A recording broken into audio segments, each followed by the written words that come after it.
Mga kabombo at ka-Star Nation, makasama natin ngayon si Mr. Neil J. Matunding from Don Carlos, Bukidnon at nag-courtesy visit nga siya dito mismo sa ating Bombo News Center. Dito yan sa San Isidro, Makati City. At tatanungin natin siya ano ba yung kanyang mga panawagan sa gobyerno, lalong-lalo na kay Pangulong Ferdinand Marcos Sr. Unang-una, magandang umaga po Sir Neil J. At maraming salamat po sa pagbisita po dito sa aming news center. Maraming salamat din po sa inyong pagtanggap po sa aking courtesy visit. Bahagi po sa aking paglalakbay, ako po umikot sa buong Pilipinas as part of a sacrifice para po sa panukalang mabigyang proteksyon po yung mga senior citizen dahil isa po yung lola ko na nakaranas ng pang-aabuso. At gusto ko po na sana ay wala ng mga senior citizen na makaranas ng gaya sa naranasan ng lola ko. Kaya ang hiling ko lang po sa ating mahal na Pangulo, ito po ay lagdaan din. Dahil nalagdaanan niya po yung Expanded Centenarian Act at naway isunod niya po itong Anti-Elderly Abuse Act. Dahil ito po ay napaka-importante at ito po ay matagal ng hinihiling ng mga matatanda at nang sa ganon meron po silang matakbuhan kung sakali mang meron po silang mga nararanasan na pang-aabuso sa kanilang pamilya o sa kanilang mga kapitbahay at also sa community po na seguridad din po nila. Curious lang ako sir, no? Kailan po kayo umalis ng Bukidnon? January 5 po, 2023. Dumating din po ako dito sa Maynila, January 5, 2024 po. So bukod po sa Bombo Radio Philippines, saan pa po ba kayo mga istasyon na nag-courtesy visit? Sa ngayon po, dito sa Maynila, January 5 ako dumating.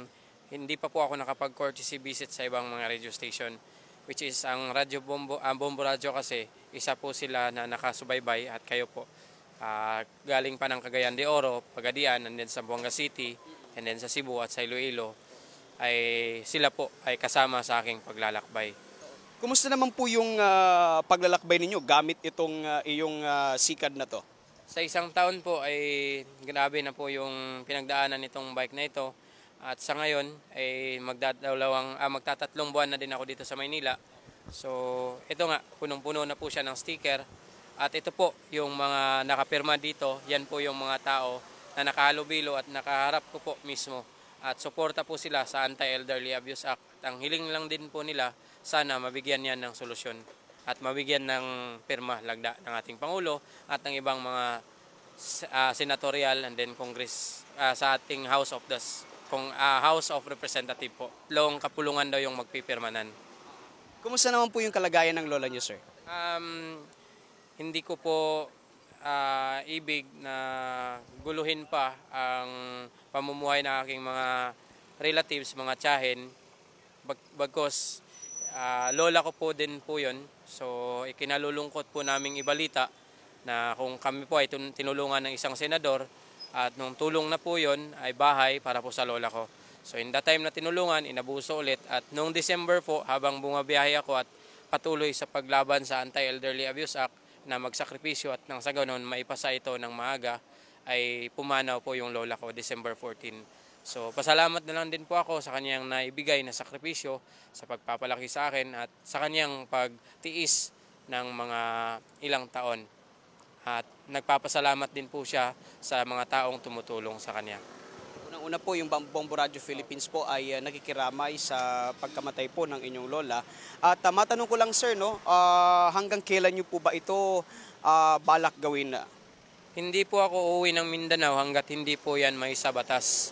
Yan po yung commitment ko at yan din po yung sinabi ko sa lola ko po nung bago po ako umalis ng Mindanao, December 2022, ay nagplano na po talaga ako dahil nung nangyari ulit na inabuso ulit ng mga anak ng lola ko yung tulong na binigay ng ating senador, ay naisip ko po na magbigay ulit ng pangako sa lola ko na napatayuan ka naman ng bahay ngayon pero inabuso ulit. Pero yung pangako ko po na gagawin ngayon ay lilibutin ko ang Pilipinas para isulong yung proteksyon ninyong lahat ng mga matatanda. Hindi na lang para sa sarili ng lola ko, kung hindi sa lahat na pong mga senior citizen. Dahil hindi lang po yung lola ko pala ang nakakaranas ng ganyang pang-aabuso. Marami pa pala po. Actually, marami talaga dito sa ating bansa yung mga naabuso, yung mga matatanda. Lalo na alam naman natin na yung mga matatanda ay talaga namang mahina na kaya sinasamantala sila. At matanong ko lang, sino po ba itong senador na itong tinutukoy mo? Si Senador Raffy Tulfo po, siya po yung tumulong sa lola ko nung panahon po na pumunta ako dito sa Metro Manila. Nung una ko pong attempt na magbike na hindi talaga makapaniwala ang ating taong bayan na merong padjak na kayaning i-bike ang Mindanao. At ngayon po, second attempt ko na po ito. And then, salamat na lang po kay Senador Raffy Tulfo sa kanyang pinagawa pong bahay sa lola ko. Bagkos ay nangihinayang po ako sa nangyari na ito po ay binenta ng sarili lang pong anak ng lola ko. So yun po yung part na pangalawang pang-aabuso na indicated din po sa Anti-Elderly Abuse Act na which is kung tinulungan na po ng ating pamahalaan, huwag po sanang abusuhin. At yan po ay para sa mga matatanda, kapakanan at karapatan po nila yan na pag-aingatan at huwag naman sana puwersahin na papirmahin sa blank paper. Kaya pinupurso ko po talaga ito. So nabanggit mo yung ibinigay na pabahay ni Senator Raffy Tulfo ay ibinenta mismo nung kanyang anak. Ano po masasabing mo doon sa kanyang anak?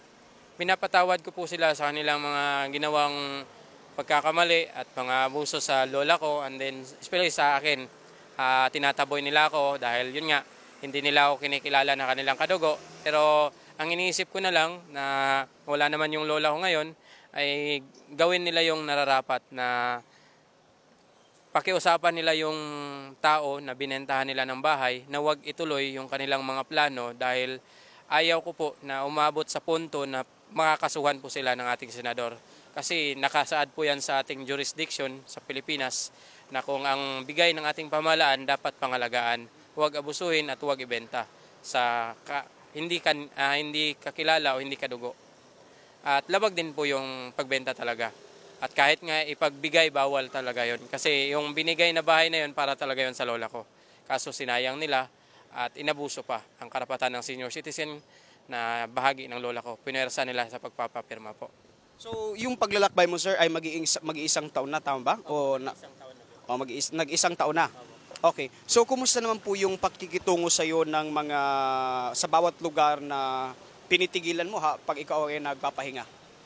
Nagko-courtesy call po ako sa mga munisipyo, barangay, and then province for the safety purposes na lang din po. Doon po ako nakikitulog.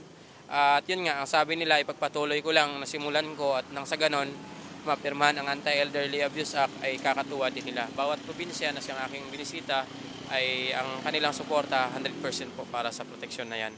At magpapasalamat po sa lahat. Hindi ko man po may isa-isa dahil sa 25 provinces ay kulang pa po ang 82. Meron pa po akong 57 provinces na hindi napupuntahan. Kaya ipagpapatuloy ko po yan hanggat hindi po ito maging isang ganap na batas. So, kumusta naman po yung pang-araw-araw mong pagkain, yung kinabubuhay mo dahil ikaw nga ay naglalakbay at nagka-courtesy call sa mga local government units.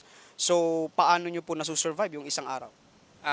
Minsan po, pag makatambay talaga ako sa isang lugar, halimbawa pag yung lugar na timing na dumating ako Sunday and then pagka Monday, holiday pa, so nag-i-extra po ako, naghuhugas ng pinggan sa mga karinderya para may pang-araw-araw na pagkain po. And then minsan naman po, hindi na ako pinapatrabaho nilang, sa akin na lang po, yun, pinapatulong nila ako dun sa kanilang bakanting lote, and then kino-coordinate nila sa LGU na nandun ako sa kanilang kustodiya, pinapakain nila ako ng libre. At hanggang matapos po yung holiday, makapag-courtesy call ako, alis na, at ina-assist din po ako ng LGU at sa mga susunod pang mga local government unit. So mga kabombo at ka-Sir Nation, kung sakali man na si Mr. Neil J. ay mapadpad dyan sa inyong bayan o sa inyong lungsod, ay nakikiusap po ang Bombo Radio Philippines na siya ay inyong i-entertain, tulungan, bigyan ng pagkain dahil nga dito sa kanyang ipinaglalaban na maisabatas nga itong kanyang panawagan para huyan sa mga matatandang Pilipino dito sa ating bansa. At bilang panghuli, Sir Neil J., at dahil nga gusto mong maisabatas ito, baka meron kayong mismong panawagan mismo sa Pangulo at idirekta natin ito sa kanya. Ayan mo, magandang umaga po, Mr. President Ferdinand Marcos Jr. Ako po ay nananawagan, isang kabilang po ng ating former First Lady Imelda Marcos na sana po ay mabigyan talaga ng agarang solusyon at malagdaan talaga itong Anti-Elderly Abuse Act dahil alam ko po na si former Onang Ginang Imelda Marcos, concerned po siya sa status ng mga senior citizen dahil kabilang din po siya sa senior citizen at naiiyak talaga siya sa mga nakikita niya sa lansangan na natutulog lang ng mga matatanda. Yan po yung tawag dyan na naka-indicate din po dyan yung abandonment at neglect na pinapabayaan lang po yung mga matatanda na natutulog sa lansangan. Kaya ang hiling ko po sana maging ganap na batas na yan at sa susunod ng mga taon ay ma-arrange na po yung sitwasyon ng mga matatandang nananatili sa lansangan na natutulog at naglalatag lang ng karton. Nakakaawa po sila. Na-experience din po yan ng lola ko. Kaya yan lang po yung aking hiling na sana po maging ganap na batas na ito. At kung sakaling maging ganap na pong batas yan, ay ititigil ko po yung aking paglalakbay pero yung mensahe ko po sa ating mga kababayan at sa mga kabataan, respeto po nila yung mga matatanda dahil kung wala po yung mga matatanda, wala din tayo dito sa mundo. Kaya pagkahalagahan, habang buhay po sila, iparamdam natin yung pagmamahal na kanilang kinakailangan. At huwag po natin silang abusuhin. Yun lang po. Right, mga Kabombot Sir Nation, tamang-tama yung sinabi ni Mr. Neil J. No? Kung wala yung mga matatanda dito sa atin, ay wala din tayo dito sa mundong ating kinagagalawan. At ating irespeto ang kanilang makarapatan, huwag abusuhin, mahalin natin ang ating mga matatandang mahal sa buhay. With that, maraming salamat Sir Neil J. At naway maging produktibo ang iyong paglalakbay sa mga susunod pang bibisitahin mong mga lungsod at bayan dito sa ating bansa. Maraming salamat din po.